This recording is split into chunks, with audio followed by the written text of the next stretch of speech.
నమస్కారం అండి. నా పేరు లక్ష్మి అండి. ప్రతిరోజు మనము కార్తీక పురాణంలోని ఒక్కొక్క కథ చెప్పుకుంటున్నాం కదండి. ఈరోజు వచ్చేసి మనం కార్తీక పురాణంలోని 12వ అధ్యాయము చదువుకుందాము. చూడండి.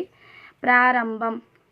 పార్వతీదేవి శివుడికి నమస్కరించి అడిగింది, ప్రభో, మీరు వృద్ధ స్త్రీ సుభద్ర భక్తితో వెలిగించిన దీపం వలన శివలోకాన్ని పొందిన కథ చెప్పారు. ఇప్పుడు ఇంకొక సాధారణ మనిషి కార్తీక మాసంలో చేసిన పుణ్యకార్యం ఫలితం చెప్పండి. అప్పుడు మహాదేవుడు ఇలా వివరించాడు. వనవాసి భక్తుడు హరినాథ కథ.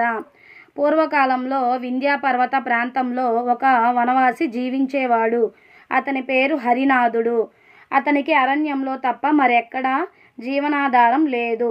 అతను మాంసాహార జీవి, వేటాడి జీవించేవాడే. అతనికి దేవుడంటే భయం మాత్రమే, భక్తి కాదు. తులసీ దళం సమర్పణ.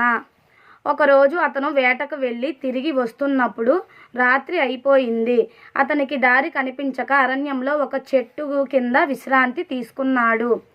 ఆ చెట్టు కింద ఒక శ్రీ మహావిష్ణువు విగ్రహము ఉండేది. బ్రాకెట్లో పాత ఆలయం అవశేషం. ఆ వేటగాడు తెలియకుండానే తన వేట మాంసం మీద పడ్డ తులసీ దళం తీసి పక్కకు విసిరేశాడు. అది నేరుగా ఆ విష్ణువు విగ్రహం మీద పడింది.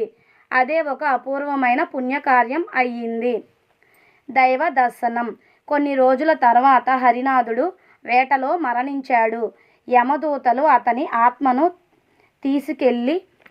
తీసుకెళ్ళబోతుండగా విష్ణుదూతలు అక్కడికి వచ్చి అడ్డుకున్నారు. విష్ణుదూతలు చెప్పారు, ఈ వనవాసి కార్తీక మాసంలో తులసీ దళాన్ని శ్రీహరి విగ్రహం మీద సమర్పించాడు. అది యాదృచ్ఛికమైన భక్తి ఫలితమే. అతనికి నరకం అర్హం కాదు, స్వర్గలోకం అర్హుడు అని చెప్పి వారు హరినాథుని విష్ణులోకానికి తీసుకెళ్లారు. విష్ణువుని అనుగ్రహం. విష్ణువు అతన్ని చూసి చిరునవ్వుతో అన్నాడు, హరినాథ, నువ్వు తెలియక చేసిన పుణ్యకార్యం కూడా నా దయకు కారణమైంది.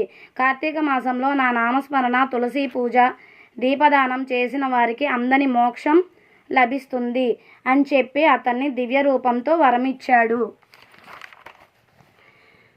శివుడు పార్వతీదేవికి చెప్పిన బోధ. శివుడు అన్నాడు, గౌరీ, దేవుడు భక్తిని మాత్రమే చూస్తాడు, కర్మను కాదు. హరినాథుడు చేసిన పని చిన్నదైనా అది కార్తీక మాసంలో జరిగింది. అందుకే అపార పుణ్యం లభించింది. తులసీ దళము, దీపము, స్నానము, దానము ఇవి ఈ మాసంలో అత్యంత పవిత్రం. 12వ అధ్యాయం సారాంశం. 1వ పాయింట్. వనవాసి హరినాథుడు తెలియక చేసిన తులసీ సమర్పణతో విష్ణులోకాన్ని పొందాడు. 2వ పాయింట్. కార్తీక మాసంలో తులసీదళ సమర్పణ అత్యంత పవిత్రమైనది. 3వ పాయింట్. దేవుడు మన భక్తిని మాత్రమే గమనిస్తాడు, సంపదని కాదు. 4వ పాయింట్. ఈ మాసంలో చిన్న పుణ్యకార్యం కూడా మహాపుణ్య ఫలాన్ని ఇస్తుంది. 12వ రోజు పారాయణం సమాప్తం. ఓం నమ శివాయ. ఓం నమ శివాయ. ఓం నమ శివాయ. ఓం నమో నారాయణాయ. ఓం నమో నారాయణాయ. ఓం నమో నారాయణాయ. లోకా సమస్త సుఖినో భవంతు, సర్వే జనా సుఖినో భవంతు. ఓం శాంతి శాంతి శాంతి.